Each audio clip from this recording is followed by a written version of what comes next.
Part 2 पे आपने part 1 में देख लिया कि कोई भी रियल रूट्स नहीं निकले थे हमारे, ठीक है। डिटर्मिनेंट की वैल्यू लेसर देन 0 आई थी, मीन्स नेगेटिव आई थी। अब हम पार्ट 2 को भी ऐसे ही सॉल्व करेंगे। सबसे पहले आप कंपेयर करिए ax square plus bx plus c equals to 0, ठीक है। a की वैल्यू क्या है 3 है, b की वैल्यू क्या है -4√3 है एंड c की वैल्यू है 4।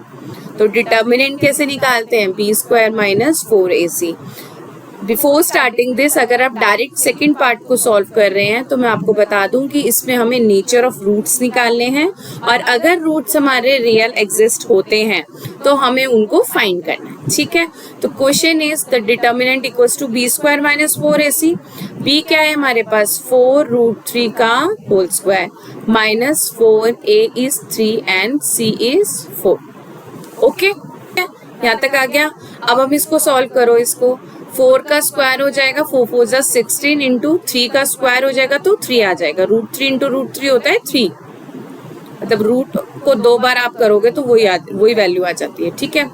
तो 4 4 जा 16, 16 इंटू 3 होगा यहाँ पे 16 इंटू 3, ओके, माइनस 4 4 जा 16 एंड इंटू 3 16 इंटू 3। अब 16 इंटू 3 क्या होता है भाई,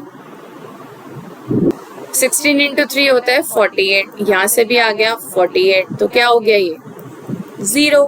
तो डिटर्मिनेंट क्या आ गया हमारे पास 0।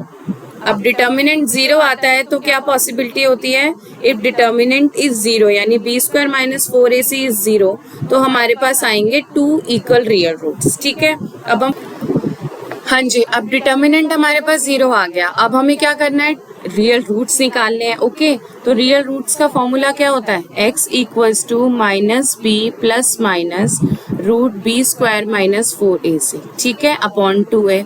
एक प्लस में वैल्यू निकलेगी, एक नेगेटिव में निकलेगी। बी स्क्वायर माइनस 4ac क्या है हमारे पास, तो 0 आ गया। तो यहाँ क्या रह गया माइनस बी बाय 2a, ठीक है। तो अब निकलो वैल्यू क्या आ जाएगी, माइनस b क्या है हमारे पास -4/4√3 बाय 2 इंटू a इज 3, बस 2 2 जा 4, तो क्या हो गई -2√3 बाय 3। अब मैंने एक गलती कर दी, इसमें माइनस तो ऑलरेडी था एंड b की वैल्यू भी क्या थी माइनस में, तो माइनस माइनस यहाँ पे प्लस हो जाएगा। देखा, ये सिली मिस्टेक्स आप स्कूल में करते हैं। तो x इक्वल्स टू 2√3 बाय 3, ठीक है, ठीक है। इसको आप यहाँ भी छोड़ सकते हैं और आप ऐसे भी लिख सकते हैं इसको, x इक्वल्स टू 2√3 इंटू √3 होता है 3 में, ठीक है। तो x की वैल्यू आ गई 2/√3, ओके। तो 2 इक्वल रियल रूट्स निकलेंगे इसमें, 2 इक्वल रियल रूट्स, ठीक है। पॉजिटिव में भी 0 आएगा, इधर नेगेटिव में भी 0 आएगा, तो 2 वैल्यूज हो गई ना x1 एंड x2 की, ओके। तो 2/√3 is the 2 equal real roots, इसके ये क्वेश्चन हो गया, ठीक है। डिटर्मिनेंट 0 निकाला हमने। चलिए इसके थर्ड पार्ट को हम सॉल्व करेंगे नेक्स्ट वीडियो में।